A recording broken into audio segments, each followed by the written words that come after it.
Bob and Jesse, to start us off. Yeah, we'll just start with the obvious one, just the guts, just finding a way, Yeah, I'll just one of the guttiest performances I've seen under the circumstances.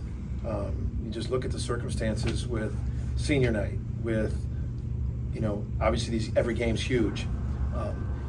In 9 days, we played 3 of the most physical teams in the country. At Iowa State, Houston, and Cincinnati in 9 days with these guys. Then they find out they lose Javion. Then Los fouls out. We're playing with no point guard.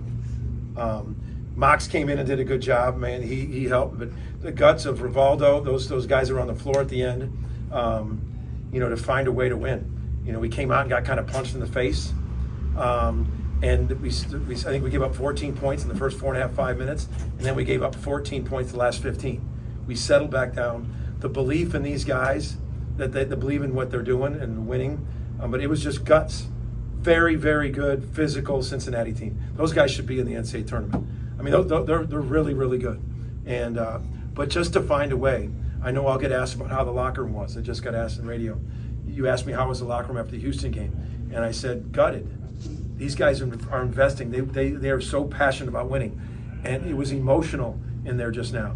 With joy, with exhaustion.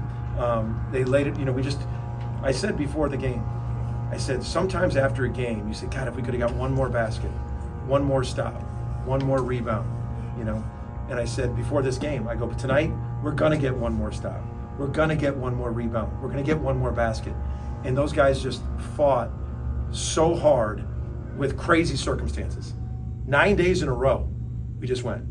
9 days in a row against 3 of the most physical defenses in the country. And I couldn't be more happy for those guys. I'm just happy for them because they left it all on the floor tonight. You were going through the handshake line post-game, that embrace you had Waldo. Yeah. What that moment mean to you, and how is his ankle? Man, I tell you, our relationship has come so far with Waldo. I mean, just to see him fight through some things. And I told him one time earlier when he was struggling, I said, you know what's crazy is you and I are a lot alike. Like we talk about it, sometimes that's why we were clashing a little bit earlier. And he's just so passionate. And he wears his heart on his sleeve, and he does everything with his passion. And just see him to see him come from where he was, 16-9 tonight. He was emotional. I was emotional like after the game. Like I think he wants to get in the NCAA tournament so bad.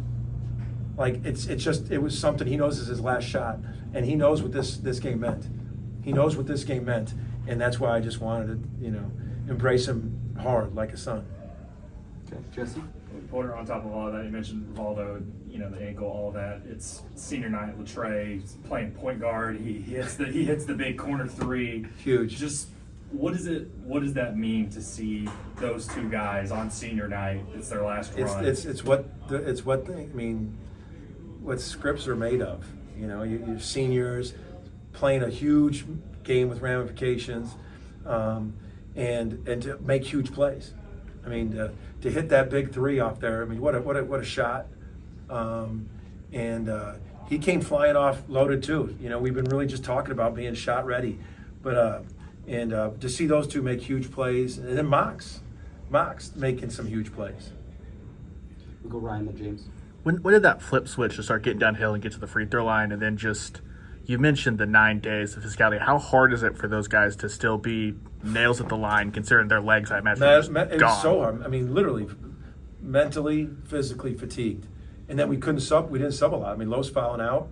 But to have, Los and Javion have been so clutch for us all year.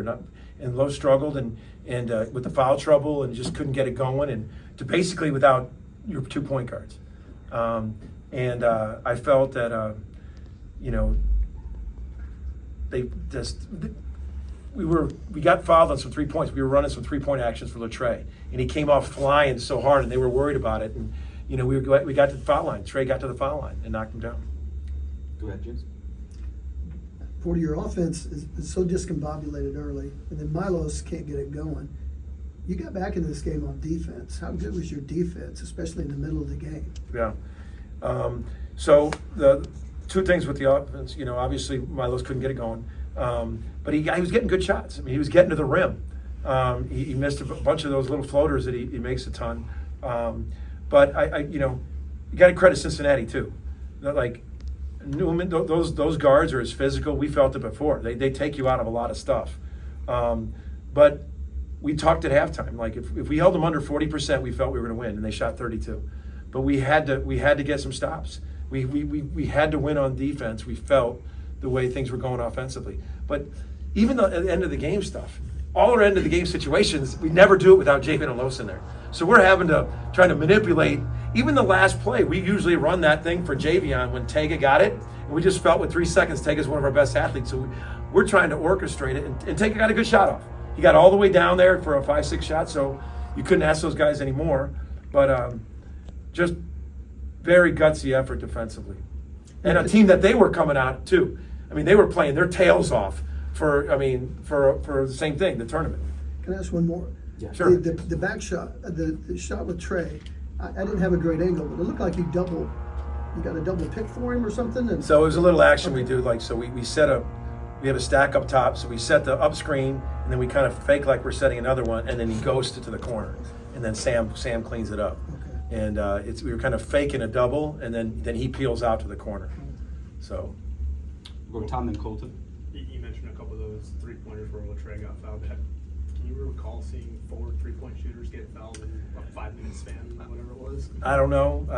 I don't. He was coming off, and their defense was so aggressive trying to get through those screens. So when you're that aggressive with the screens, and Trey was stopping right after the screen, sometimes your body weight comes flying in, and Trey did a great job of it. Who used to do that? I don't know what I'm referencing. Taylor Robertson did a great job of that. She'd come flying off the screen, and right after the screen, stop and shoot and get fouled a lot. And Trey was doing that. I just had a Taylor Robertson reference in my press conference. Why not, right? Why not? Given some of the games where you guys have struggled at the free throw line, how good was it to see you guys shoot so effectively? Yeah, it was big. And I think we missed 2 in a row one time. But Latrey hit some big ones. I mean, the 2 big ones to get it to 3, that's a difference maker, because now they're probably with the 3. So those were huge down the stretch, and Trey hit 2 in Cincinnati there. Colton. Or when did you know about Javion and you expect him to be back on Saturday? So it happened yesterday. I mean, crazy. We were just, you go very light. We were going to go, about 15, 20 minutes live on some offensive things in the game plan. 15, 20 minutes live on defense to go in the game plans. Then there's a lot of walkthrough, a lot of shooting. But you got, because you took the day before physically off, Sunday after the Houston game, how physical that was. So Monday you had to get a little work in, and it was just kind of a freak thing on his shoulder. And we were waiting and seeing today, because the X-rays turned out negative. Everyone thought it was, and it just was sore in the morning from, and he couldn't have a range of motion. So, we weren't going to push it if he'd have no range of motion. So, and so we'll know more. I think it's day to day. So we'll see. I mean, everything structurally fine. There's nothing in the X-rays. It's just getting that range of motion and strength back. Josh. Yeah, Porter, you talked about the 20-win benchmark yesterday. Obviously, you can only control what You guys control. talked about the 20 minutes. Yeah. But I better. Do you feel like at this point, no matter what happens the rest of the way, you guys have done enough to punch your ticket? You should be. Oh, absolutely. Yeah. No doubt. No doubt.